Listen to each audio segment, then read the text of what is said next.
कोई भी पेशेंट जो इनफर्टिलिटी के साथ आ रहा है या आईवीएफ के लिए आता है, उनका पहले तो ये वरी होता है कि आईवीएफ में सक्सेस मिलेगी या नहीं, बेटा एचसीजी पॉजिटिव होगा कि नहीं। क्योंकि पेशेंट्स की मोस्ट ऑफ द जो फैमिली है पेशेंट्स की, वो काफ़ी मोटिवेट करती है उनको नॉर्मल डिलीवरी के लिए, और सिजेरियन को लेके काफ़ी पब्लिक में कंसर्न और डाउट्स है। Subscribe to our YouTube channel and press the bell icon so that you don't miss any important updates related to infertility. Hi, I'm Dr. Radha Tamaria, Senior Consultant and Fertility Specialist at Indira IVF Basantpur Center. कोई भी patient जो infertility के साथ आ रहा है या IVF के लिए आता है, उनका पहले तो ये वरी होता है कि आईवीएफ में सक्सेस मिलेगी या नहीं, बेटा एचसीजी पॉजिटिव होगा कि नहीं। और जब सक्सेस मिल जाती है, बेटा एचसीजी पॉजिटिव आ जाता है, तो उनका कंसर्न ये होता है कि आईवीएफ कंसेप्शन में नॉर्मल डिलीवरी ट्राई कर सकते हैं या नहीं। क्योंकि पेशेंट्स की मोस्ट ऑफ द जो फैमिली है पेशेंट्स की, वो काफ़ी मोटिवेट करती है उनको नॉर्मल डिलीवरी के लिए, और सिजेरियन को लेके काफ़ी पब्लिक में कंसर्न और डाउट्स है, जिसकी वजह से वो उसको अवॉइड ही करना चाहते हैं।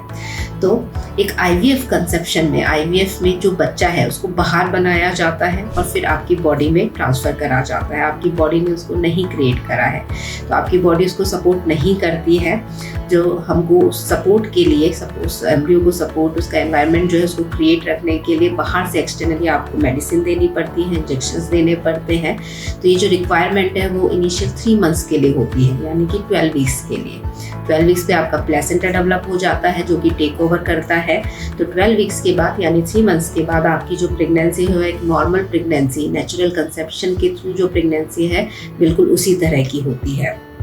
12 वीक्स के बाद यानी 3 मंथ्स के बाद अगर कोई कॉम्प्लिकेशन हो रहा है, तो वो आपको प्रेगनेंसी रिलेटेड कॉम्प्लिकेशंस होते हैं, जो कि एक नेचुरल कंसेप्शन में भी हो सकता है।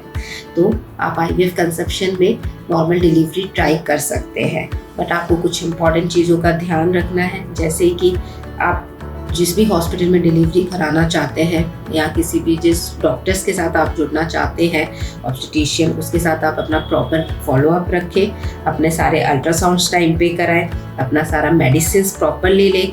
आपको कुछ भी डाउट है, आप डॉक्टर्स के कंसल्ट करे बिना जो है कोई भी डिसीज़न ना लें। और सबसे मोस्ट इम्पॉर्टेंट, आप जिस भी हॉस्पिटल में नॉर्मल डिलीवरी ट्राई करना चाहते हैं, वो प्रॉपर फैसिलिटीज़ के साथ होना चाहिए। जैसे कि अगर आपको नॉर्मल डिलीवरी ट्राई करते टाइम ड्यूरिंग लेबर कोई भी कॉम्प्लिकेशन होता है और आपको ओटी सिजेरियन के लिए बोला जाता है, तो उस हॉस्पिटल में प्रॉपर ओटी की फैसिलिटीज़ अवेलेबल होनी चाहिए।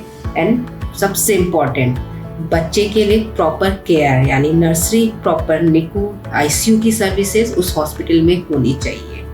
तो आप आईवीएफ कंसेप्शन के बाद भी नॉर्मल ट्राई कर सकते हैं, लेकिन आप सभी बातों को ध्यान रख के ही अपना जो है डिसीजन लें, क्योंकि आईवीएफ में आपका जो है इमोशनली, फाइनेंशियली इन्वेस्टमेंट काफ़ी होता है। Thank you. For more information, visit our website www.indiraivf.com or call 1-800-309-4410. Keep following us and leave your fertility related questions in the comments below and get answers from Indira IVF doctors.